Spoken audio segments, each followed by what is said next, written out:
Olá, olá, águias! Tudo bem com vocês? Meu nome é Ângelo Chieta, sou presidente aqui do Instituto Águia.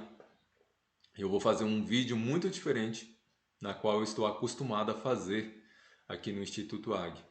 Na verdade, eu quero te convidar a pensar junto comigo sobre o futuro da nossa nação.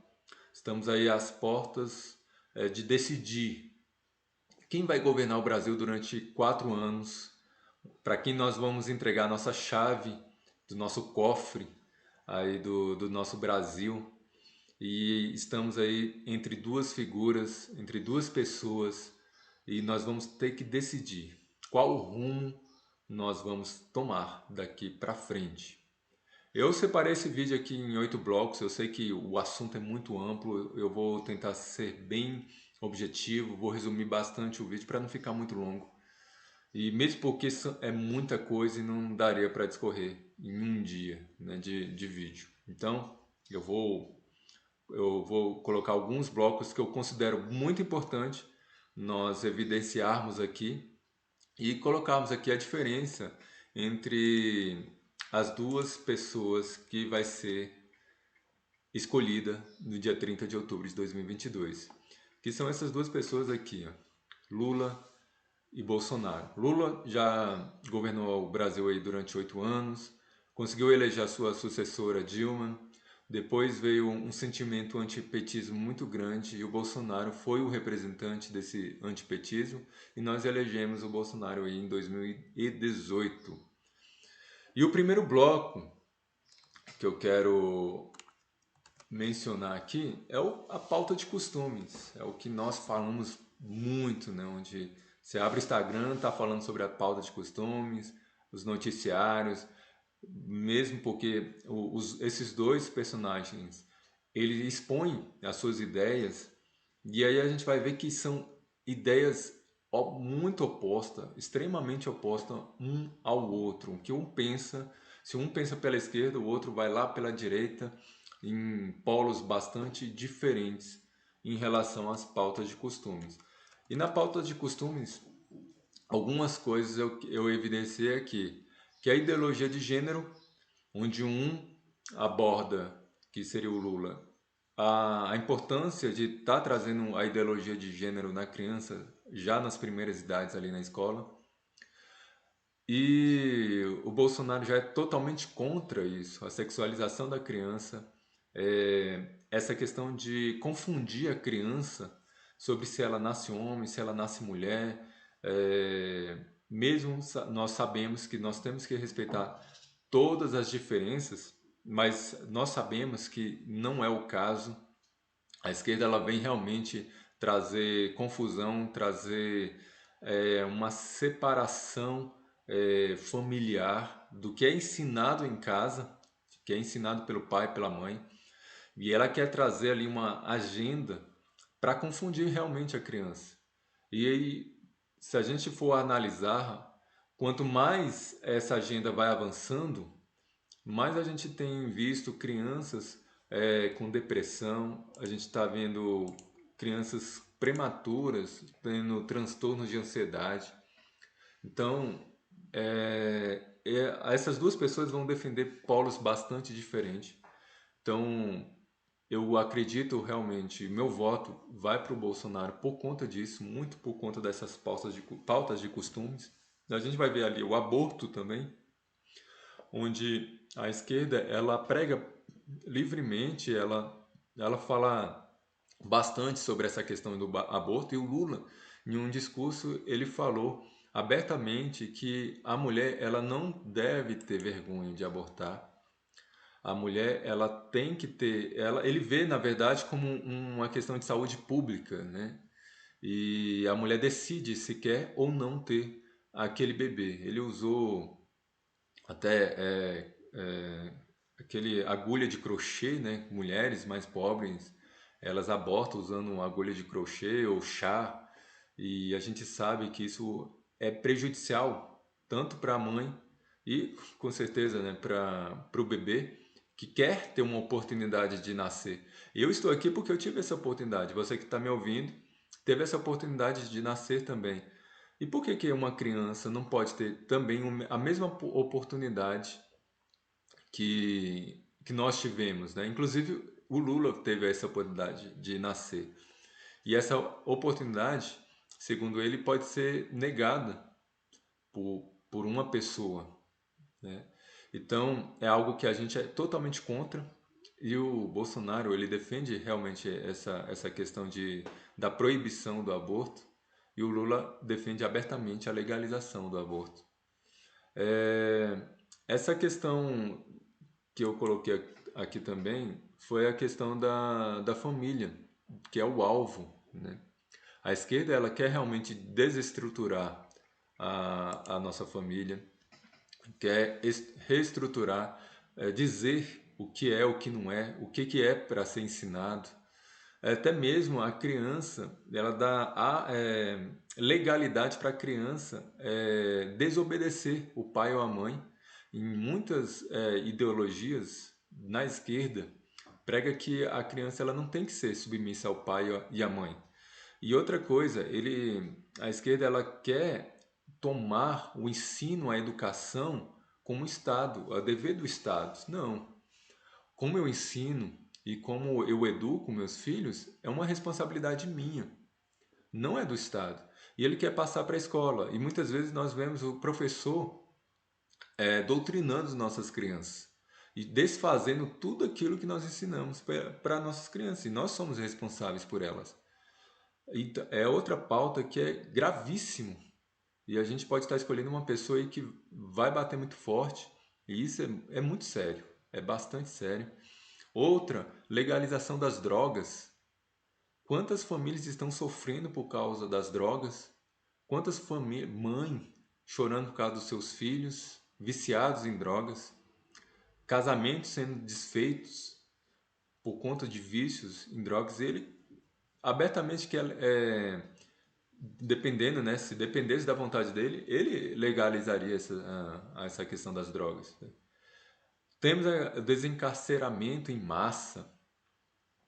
Quantas pessoas que foram punidas pelos crimes que eles cometeram e o Lula justamente quer, dependendo dele, ele sai desencarcerando muitas pessoas. E ele abertamente já falou que já entrou, conversou ali com Fernando Henrique para libertar, né, os sequestradores ali do Abílio Diniz. Então ele não é uma pessoa que luta contra a criminalidade. E, inclusive, desmilitarização da polícia militar. Inclusive, teve uma passeata em que ele subiu um morro e vimos muitos traficantes ali apoiando o Lula. Inclusive, os votos, ele teve mais de 80% dos votos nos presídios. Como é que eu voto em alguém que tem tanto apoio dos presidiários, dos bandidos, dos traficantes? Tem alguma coisa errada aí. Se o meu voto é o mesmo representante dessas pessoas, então tem alguma coisa errada, alguma coisa não tá batendo.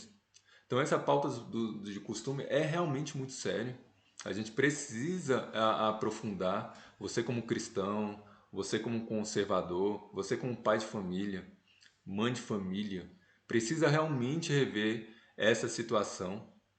Como votar em alguém que é a favor do aborto, que pagou para a própria mulher que estava ali grávida, né, de um filho dele, pagou para ela matar o seu próprio filho, porque aborto nada mais é do que um assassinato, né?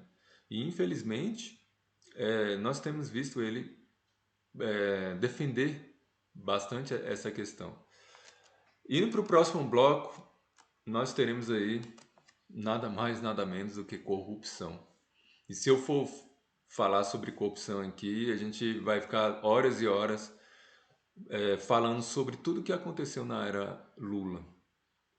Todos os escândalos, mensalão, petrolão, dinheiro achado em cueca, dinheiro em apartamento, doleiros, empreiteiras, a gente vai ter a OAS, a gente vai ter o Odebrecht. Então, foram muitos e muitos casos. E ele, em particular, temos ali o Triplex, sítio de Itatibaia, né? E como vemos aqui, eu não vou conseguir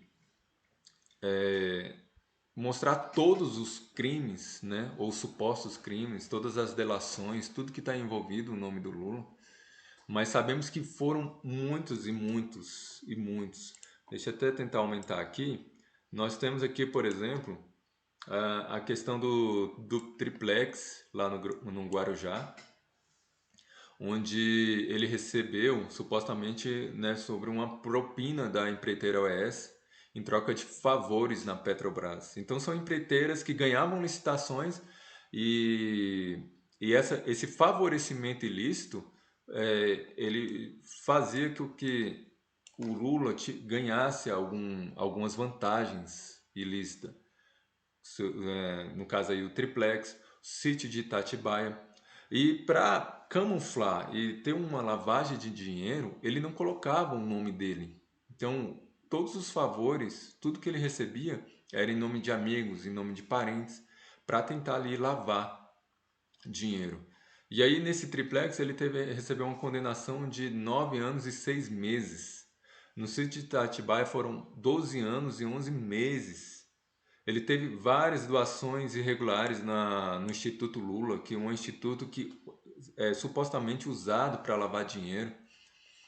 Ele é acusado de receber 4 milhões da Odebrecht de 2013 a 2014, disfarçado de doações.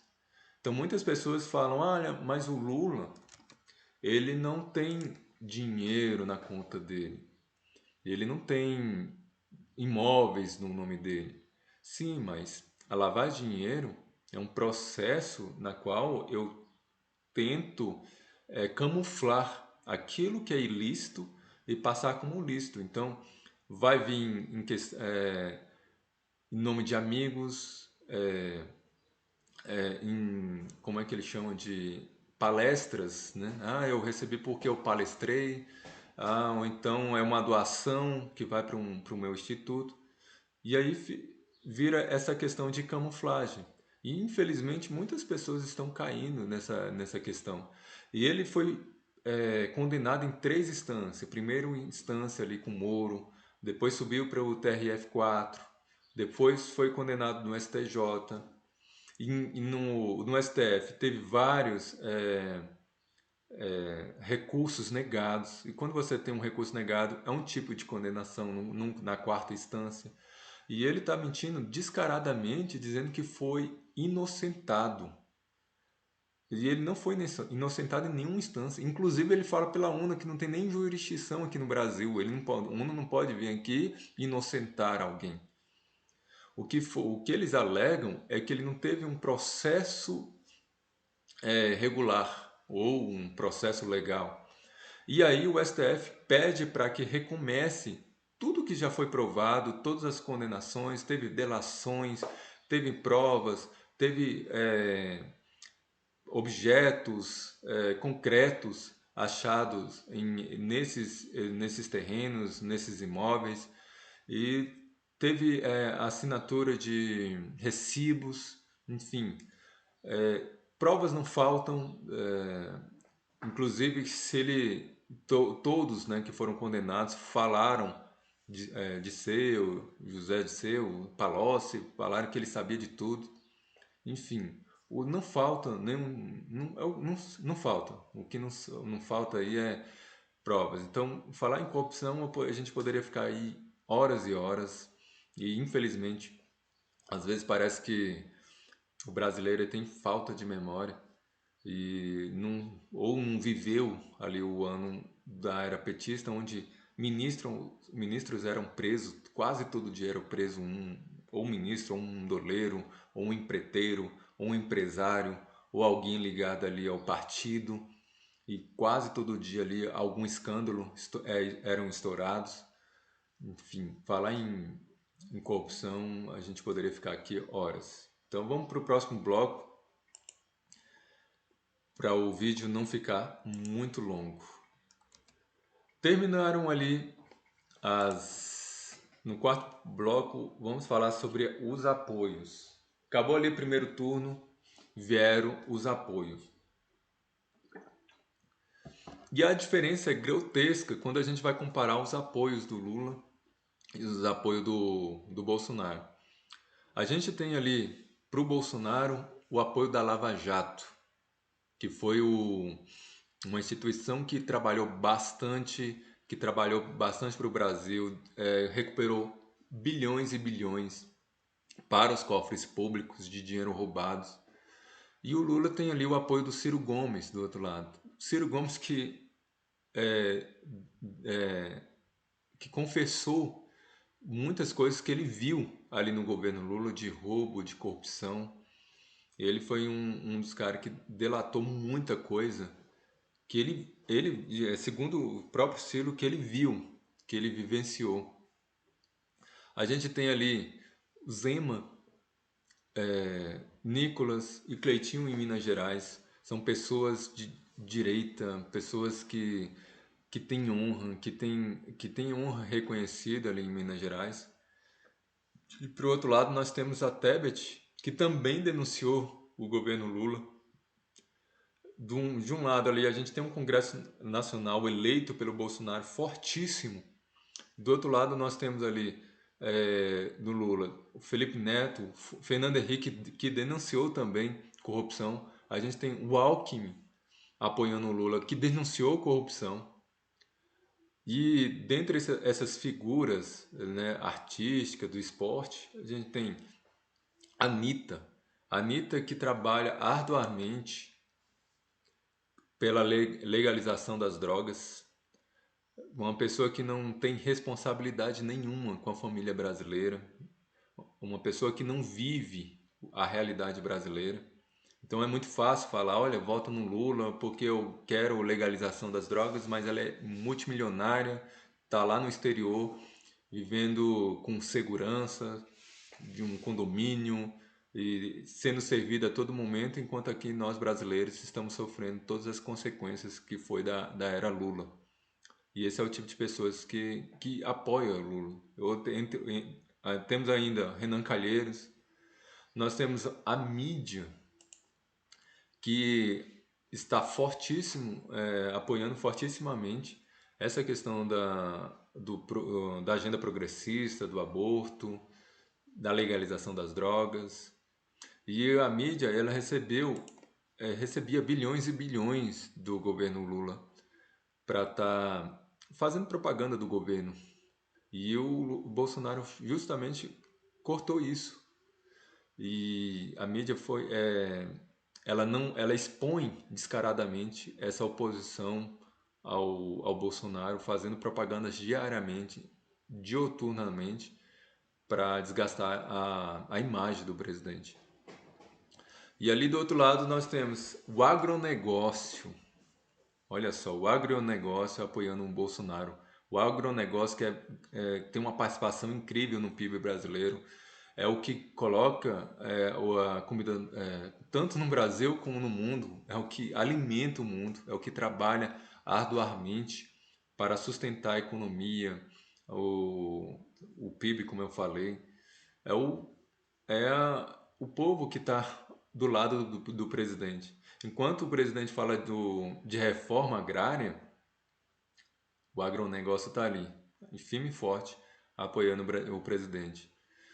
Nós temos ali o Roberto Justus e o Paulo Vieira, dois empresários incríveis aqui no Brasil, que apoiam abertamente o Brasil, o Bolsonaro.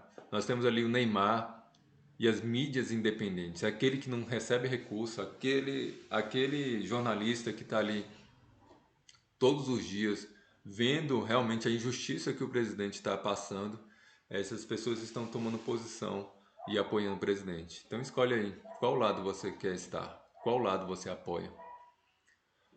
Quarto bloco, agronegócio. Falamos aí do agronegócio e eu quero falar um pouquinho mais sobre o agronegócio. Por que eu escolhi o agronegócio como quarto bloco? Porque o agronegócio ele tem um papel importante tanto nas raízes culturais, que é um povo sertanejo, é um povo que participa bastante da economia, é um povo que defende valores, é um povo que tem princípios e que tem Deus como acima de tudo. E o agronegócio, ele tem algo que o Lula, ele não sei se ele não se tocou ou ele não entende, eu não sei se tem interesses escusos atrás, mas ele tem uma ideologia nefasta que é a questão do agronegócio, onde ele abertamente defende que alguns movimentos invadam essas terras que a gente viu aqui, ó, terras produtivas, essa terra aqui. Imaginem essa terra aqui produtiva que traz comida, que traz o arroz, o feijão para nossa mesa, e o presidente realmente defendendo que essas terras sejam divididas entre pessoas que invadem ali, que não tem compromisso nenhuma com a produtividade, e, e o Bolsonaro defende abertamente a defesa dessas terras, inclusive o armamento dos proprietários dessa terra, porque são pessoas que realmente produzem, que trazem o sustento para os lares brasileiros e do mundo. E aí a gente viu aí que o FHC, desde o FHC, a gente tinha milhares, né, de invasões, Lula. No governo Dilma, tiveram várias e várias invasões de terra. Mas aí a gente vê que a partir do Temer, ficou 2 anos, e o Bolsonaro, a gente começa a falar sobre a segurança do agronegócio, a segurança alimentar e a questão da defesa dessas terras. E ele cai drasticamente. De 2.442 do governo FHC e o 1968 do governo Lula, tivemos apenas 14 invasões. Então é um governo que realmente se preocupa bastante com o agronegócio. É um governo que realmente se preocupa com a produtividade. Passando aí adiante, nós temos aí o quinto bloco, que é economia. E a economia, ela mexe bastante com a decisão do brasileiro, né? Se a economia não vai bem, com toda certeza o brasileiro vai ficar insatisfeito. E quais foram as pautas e as medidas que o governo fez nessa questão da economia? Nós tivemos aí algo bastante preocupante, que em 2019, 2020, tivemos a pandemia, né? Lá no final de 2019 começa, em dezembro, começa a pandemia, 2020 chega no Brasil. E isso mexeu bastante com a economia. Então a gente viu ali em 2020 realmente o PIB cair para menos, né, 3,9. Só que foi onde a economia teve que parar, as empresas tiveram que fechar, inclusive contra a vontade do presidente. E empresas fechadas vai ser desemprego em massa, menos dinheiro em circulação, a economia realmente trava e tivemos aí uma queda. Mas olha só que interessante, se a gente for comparar esse mesmo período, 3,9, e o período 2015 e 2016 da era Dilma, qual a justificativa que nós temos para um PIB negativo em 2015 e 2016? Foi porque tudo que foi gerado ali desde o plano do FHC e tivemos um boom de commodity e a economia aquecida no final de 2002, 2003, o Lula, ele recebe o Brasil com muito dinheiro. Seja ali do controle inflacionário do Fernando Henrique, seja o boom de commodity e os acordos que foram feitos em países emergentes, na China. Então foi um ano de bastante crescimento econômico, não só no Brasil, no mundo todo. E o Lula foi favorecido disso. E ele colheu esse fruto, algo que ele não plantou. Então ele teve essa sorte. Por isso que o PIB e a economia ficou bastante aquecida. Só que o que ele fez? Ele jogou essa oportunidade fora. Ele pegou todos os recursos Começou a fazer obras, obras e obras, e essas obras nunca acabavam. Construiu estádio, mandou dinheiro para fora, mandou dinheiro para Cuba, Nicarágua, países da África que são governados, né, por ditadores, e começou a financiar esses países. E essas obras que ficaram até hoje não foram acabadas, inclusive levar água para o Nordeste. Bolsonaro teve que intervir e levar a água para o Nordeste, coisa que o Lula não conseguiu. E obras superfaturadas. E aonde houveram, né, muito dinheiro, houveram então muitos escândalos de corrupção.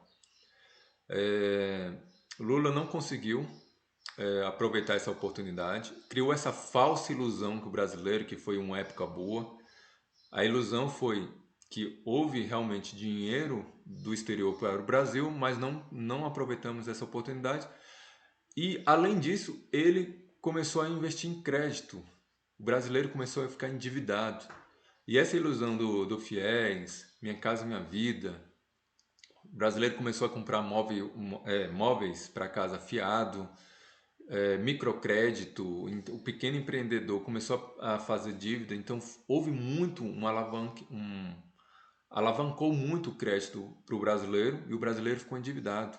O brasileiro que viveu aquela época hoje está com seu nome sujo no SPC e no Serasa por conta desse aquecimento de crédito e sem dar uma estrutura para pagar esse crédito. Se você faz uma dívida, você quer pagar essa dívida, mas para pagar essa dívida você precisa ter uma renda suficiente. Foi o que não aconteceu. E aí a Dilma herdou toda essa bolha que estava quase para explodir. Explodiu. O brasileiro não suportou e foi às ruas, e é onde a Dilma caiu. Hoje, muitas pessoas pagam por milhões, né, de brasileiros pagam por essa política de governo irresponsável que foi o governo Lula.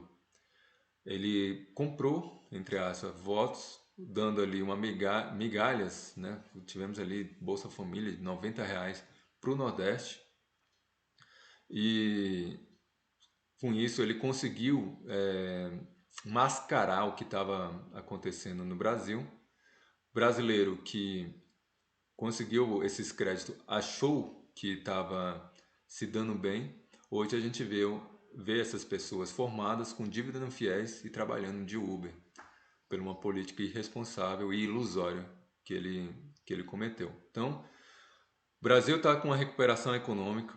Bolsonaro conseguiu passar por esse momento de pandemia e ele passou bem.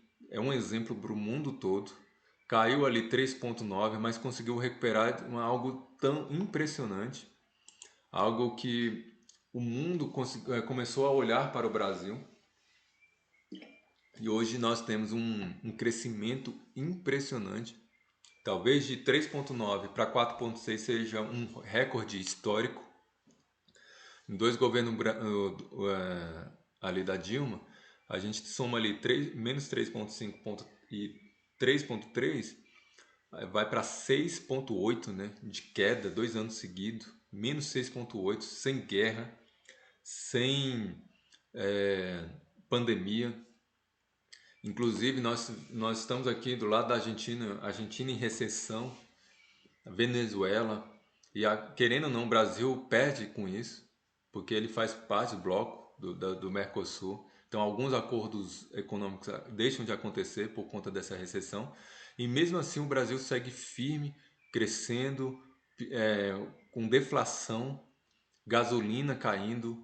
Temos ali recorde de emprego, como a gente vai ver aqui agora. O Brasil bate recorde com 100 milhões de trabalhadores empregados. Os resultados são de um estudo de IPEA realizado por meio de dados do Instituto Brasileiro de Geografia e Estatística, que é o IBGE. No meio disso tudo, com guerra na Ucrânia, recessão aqui dos países vizinhos, pandemia, o Brasil segue batendo recorde. Imagina se não tivesse essa pandemia. Mais adiante, nós temos aqui também preço da gasolina em queda, 11ª queda seguida. segundo a Agência Nacional de Petróleo. E o Brasil, a gasolina e o diesel também segue caindo. Foi uma política do governo que está reduzindo os impostos. Olha só, que interessante, né? Ele está investindo no agronegócio, investindo no microempreendedor, investindo nas empresas e reduzindo os impostos. Uma economia liberal, reduzindo a máquina pública, privatizando algumas estatais que estão dando prejuízo, algumas empresas públicas. E temos ali estatais dando lucros, né? Petrobras dando lucros, Correios, quem diria, Correios dando lucro, Caixa Econômica dando lucro, por conta de uma política ali de governo liberal, ok? Vamos para o sexto bloco, violência. Olha só, Bolsonaro aí investindo bastante nessa questão da segurança pública. E a segurança pública ela está atrelada à pobreza. Uma população mais pobre tende a ter uma violência maior. Quando há uma redução da violência, isso indica que há uma redução da pobreza, da desigualdade. Essa redução da desigualdade faz com que o Brasil passe ali a bater né, recordes históricos na questão da violência. Deixa eu só aumentar aqui e a gente vai ver um pouco o gráfico um pouco maior e vamos ver aqui que o Brasil bateu agora no ano passado uma taxa de homicídio de 22,7. Deixa eu botar mais aqui. 22,7, né? 22,3, perdão, que foi o recorde batido ali pelo Bolsonaro, no governo Bolsonaro. Quando a gente analisa mais de perto, a gente sabe que isso aí provém de uma economia liberal, a questão do armamento, a questão da valorização da polícia, a questão de não favorecer o crime organizado, criar leis mais rígidas. E isso tudo fez com que nós batêssemos recordes, e esses recordes aí e agora ficou melhor. Tá fazendo com que o Brasil desponte, né, emerge realmente um país exemplar para o mundo todo. E outro assunto que eu quero falar aqui é o sétimo bloco, que é a questão da censura. O que está acontecendo? Com o advento aí da quebra do sistema, onde o Bolsonaro, só arrumar aqui que a censura está errada, beleza. Onde o Bolsonaro, ele começa a enfrentar o sistema, nós tivemos aí grandes apreensões de drogas, tráfico levando muito prejuízo. E a gente sabe que o Brasil tem essa influência do narcotráfico. E isso mexe com a rede muito alta, muito grande. E, coincidentemente, começa uma censura deslavada. O STF trabalhando contra o Brasil. O STF que manda soltar traficante, que proíbe a polícia subir no morro. E com esse prejuízo, coincidentemente, começa também a censura. E o Brasil viveu ali uma época de censura e agora vive uma época de censura judiciária, né? E além disso, Lula, ele falou que por 9 vezes em regular mídia depois de solto. Depois que ele foi solto, ele falou que vai bater realmente nas pessoas que divergem da opinião dele. Então, tudo que vai contra o que ele está falando, ele está mandando censurar. Mandou censurar a Brasil Paralelo, mandou censurar muitas redes, né? Muitos canais das redes sociais, e fazendo justamente o que está acontecendo na Nicarágua, né? Onde o ditador lá pediu para censurar e cancelar a CNN lá da Nicarágua. E ele está indo justamente nessa questão, censurando tudo, emparelhado com o Supremo, que também está censurando, mandando desmonetizar canais, bloqueando canais. O que aconteceu agora com aqueles empresários? Pelo fato deles apoiarem o presidente, ele foi lá e mandou investigar aqueles empresários e eles seguem com as redes deles bloqueadas, não podem falar abertamente, não pode expressar a sua opinião. Então a gente está vivendo algo incrivelmente terrível. Eu nunca pensei que eu iria passar sobre isso aqui no Brasil. Eu pensei que era só em Cuba, Venezuela, China. Aqui no Brasil a gente é censurado. Inclusive eu nem sei se eu não vou ser censurado aqui por fazer esse vídeo falando mal do STF, falando mal da esquerda, falando mal da mídia. A gente vê aí pesquisas tendenciosas que tende a ficar favorecendo só candidatos da esquerda. Tivemos erros grotescos, tanto na questão da pesquisa, né, para presidente, mas também para pesquisa para governadores. Por que eles erram tanto só para a esquerda? Por que essa tendência toda? Então, faz parte desse sistema, faz parte de algo que vai muito além, né, do establishment. É algo que nós realmente devemos temer, é algo que realmente a gente precisa abrir os olhos, não é brincadeira. E é por isso que eu estou fazendo esse vídeo aqui, porque eu quero continuar falando, eu quero ter liberdade de expressão, eu quero me expressar. E eu estou vendo essa liberdade tolhida a cada dia que passa.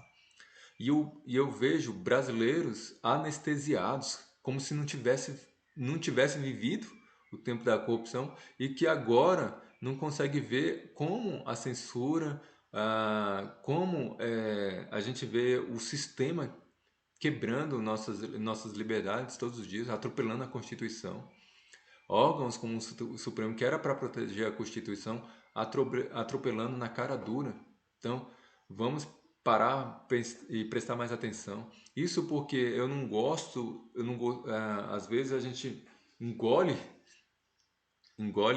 essa questão da corrupção e tudo mais, porque o presidente falou algo que eu não gostei, uma frase, uma piada, e a gente vai deixar isso tudo passar. É uma geração, nossos filhos, são os nossos netos que vai colher as consequências. A política irresponsável que foi do tempo do Lula, hoje a gente vê milhões e milhões de pessoas com seu nome no SPC Serasa, nome sujo, suas casas tomadas, fiéis por pagar, trabalhando de Uber, porque não teve essa questão da valorização e aquecimento do mercado de trabalho. Vamos parar para pensar, vamos analisar. E para terminar, esse foi o último bloco. Para terminar, eu quero indicar esses dois livros aqui, dois livraços, que é do George Orwell, que é o 1984 e a Revolução dos Bichos, que mostra exatamente como a esquerda trabalha, como ela censura, como ela trabalha na memória. Ela sabe que o coletivo ela tem uma memória muito fraca. A Revolução dos Bichos ela vai trabalhar muito essa questão. Ele fala bastante, de modo claro, o 1984, como a censura é terrível. E está acontecendo exatamente o que o livro conta sobre censura, sobre a ditadura. Exatamente está acontecendo isso hoje. Então, se você puder ler esse livro, você vai entender bastante sobre o que está acontecendo. E eu quero expressar aqui o meu voto no Bolsonaro, porque eu acredito na bandeira que ele levanta, os valores que ele defende, tudo aquilo que ele viveu os 4 anos. Ele foi quase morto, tentativa, né, de homicídio, ele foi esfaqueado, o tempo todo ameaçado, e a gente fica até surpreso como é que ele não desistiu até hoje. Defende os valores da família, defende os valores cristãos, do conservadorismo, defende sobretudo a nossa liberdade. É uma pessoa que é atacada todos os dias e a gente não vê ninguém sendo presa por conta disso. É uma pessoa que está tentando colocar os trilhos, o Brasil realmente nos trilhos, realmente para caminhar e evoluir. E eu tenho certeza que mais 4 anos de governo, com esse Congresso que foi eleito, que ele conseguiu eleger, eu tenho certeza que o Brasil ele vai virar o jogo, ele vai despontar entre os maiores países do mundo. Mas e para isso precisa de tempo. São uma destruição que foi feita na época do Lula e para consertar depende de tempo. Não é de um dia, não é em uma eleição, não é em um mandato. A gente vai precisar de tempos, talvez décadas, para recuperar tudo que foi destruído. Agora, se a gente entregar tudo na mão da esquerda, do Lula novamente, eu não sei se a gente consegue reverter esse jogo depois. Eu não sei porque o sistema vai ficar mais emparelhado ainda. As ideologias, as doutrinações vai ficar mais forte ainda. Todas aquelas compras, empreiteiras, tudo que já foi repartido por trás, é por isso que o Lula ainda não soltou o que, que ele vai fazer do plano econômico, o plano de governo dele, porque já está tudo emparelhado, já está tudo dividido. Então, se ele entrar, se Deus quiser, não vai entrar, vai ser só para distribuir. E essa distribuição é um convite à corrupção generalizada novamente. Então, fica aí meu apoio ao Bolsonaro, fica esse singelo vídeo e para como é que eu falo, para chegar até as pessoas que tanto as pessoas que tá indecisas, como aquelas que não vai votar no Bolsonaro, decidiu votar no Lula, mas que pense novamente. É os meus filhos, são seus filhos, é uma geração e a gente precisa realmente pensar muito profundamente, porque para recuperar realmente vai ser difícil. Então fica aí o meu forte abraço e minha contribuição. Ficam todos com Deus, Deus acima de tudo, Deus acima de todos, Brasil acima de tudo, Deus acima de todos. Liberdade sempre. Grande abraço, bora voar.